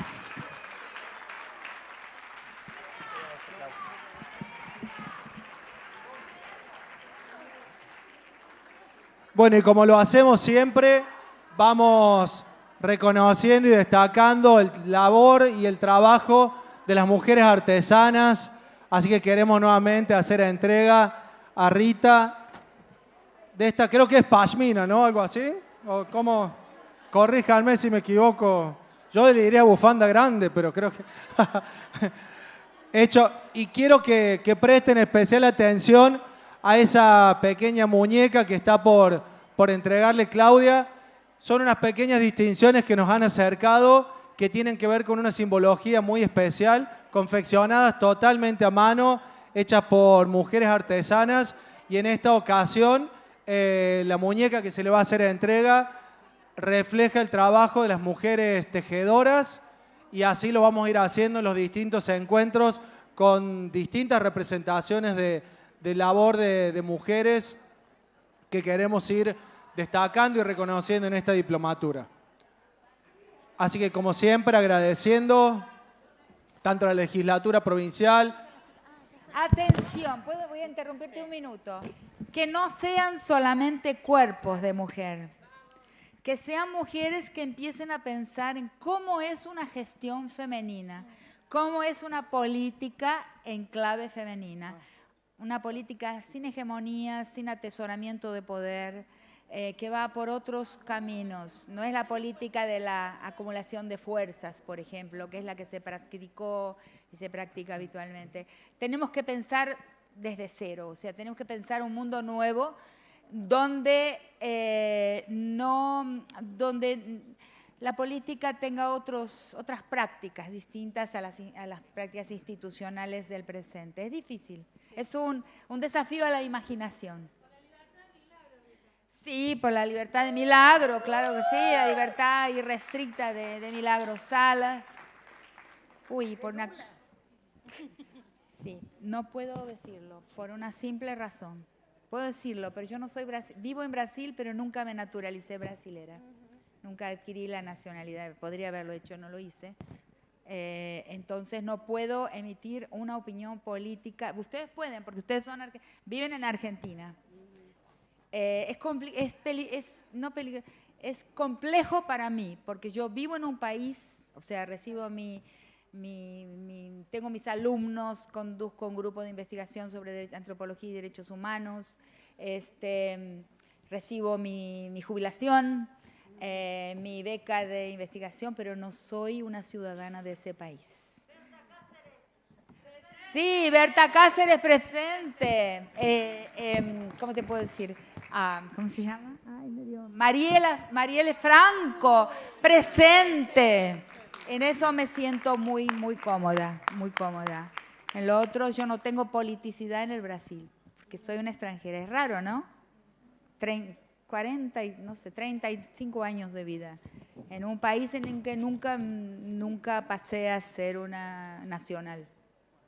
En fin, cosas de uno. Fuerte aplauso. Fuerte el aplauso compañeras. para esta amiga de Córdoba, a esta maravillosa Rita Segato que hoy ha compartido un momento tan hermoso. Chicas, después vamos a hacer, porque como se han ido varias, vamos a hacer una gran selfie después cuando volvamos al auditorio para que podamos tener un lindo recuerdo de Rita aquí en el escenario. Si les parece, cuando retomemos, le hacemos que ella se pare desde aquí, hacemos una selfie con todo el auditorio lleno para poder tener ese lindo recuerdo también. Me piden aquí, no podemos subir al escenario por una cuestión del seguro y eso, así que simplemente por una cuestión del cuidado hacia todas y todos ustedes. Pero después prometido que hacemos una super selfie y nos vemos en un ratito después del almuerzo, por supuesto. Retomamos con la disertación de Roberto Garda Salas, quien va a continuar y cerrar los paneles de esta primer parte. Muchísimas gracias.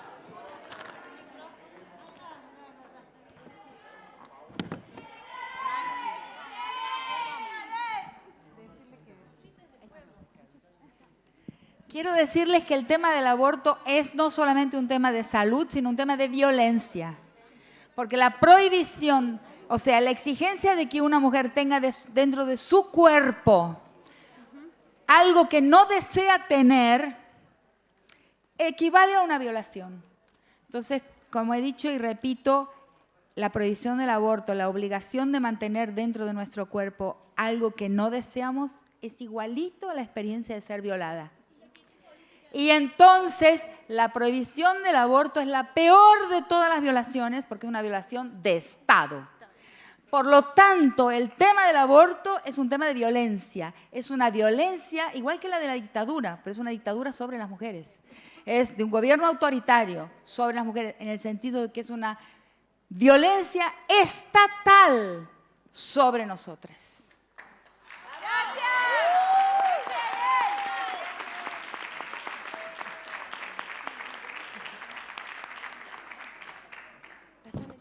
Se va a caer, Rita. ¡Se va a caer! ¡Se va a caer!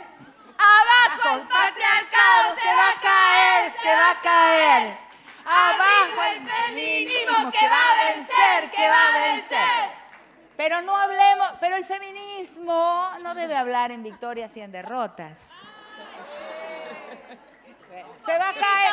Se va a caer. Se va a caer. No, nada más. Vencer. Chao, un beso. Muchas gracias. Gracias. Ahí está me lo guardo. Ah, sacar un lente, tú mi pañuelo. No, no.